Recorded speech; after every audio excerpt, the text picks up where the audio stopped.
Deklarasi damai pelajar sebagai upaya mencegah kenakalan pelajar baik di dalam lingkungan maupun di luar lingkungan sekolah. Buntut meninggalnya pelajar SMK Golden oleh pelajar SMK Pandu bulan lalu. Forkopimcam 3 kecamatan Ciampea, Cibung Bulang, dan Ranca Bungur gencar melakukan pertemuan dari pihak sekolah masing-masing. Bertempat di SMK Pandu hadir dalam deklarasi damai pelajar Camat Ciampea, Cibung Bulang, dan Ranca Bungur, Kapolsek Ciampea, Cibung Bulang, dan Ranca Bungur, MUI, Kepala Sekolah SMA, SMK Sederajat, Satgas Pelajar dan Perwakilan Orang Tua Murid, serta Kantor Cabang Dinas KCD Provinsi Jawa Barat Disdi Kabupaten Bogor. Deklarasi damai pelajar 3 kecamatan ini direspon positif oleh Ketua MKKS SMK Swasta Kabupaten Bogor saat ditemui usai pembukaan turnamen futsal Cup Pesona Diwantara. Bagus untuk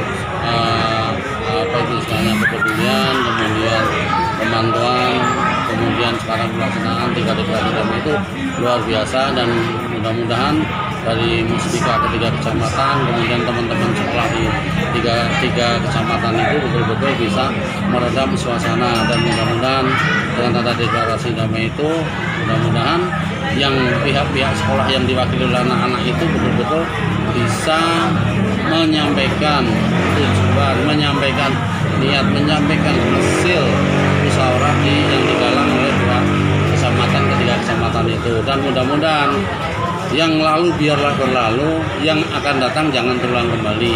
Dan mudah-mudahan kita arahkan, mudah-mudahan di daerah sana bisa anak-anak yang memang kelebihan energi ini bisa disalurkan ke kegiatan-kegiatan yang lain yang memang berpotensi untuk meningkatkan prestasi.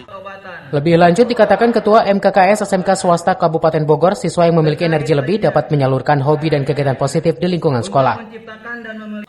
Dari Cibung Bulang, Kabupaten Bogor, Iman Abdurrahman melaporkan.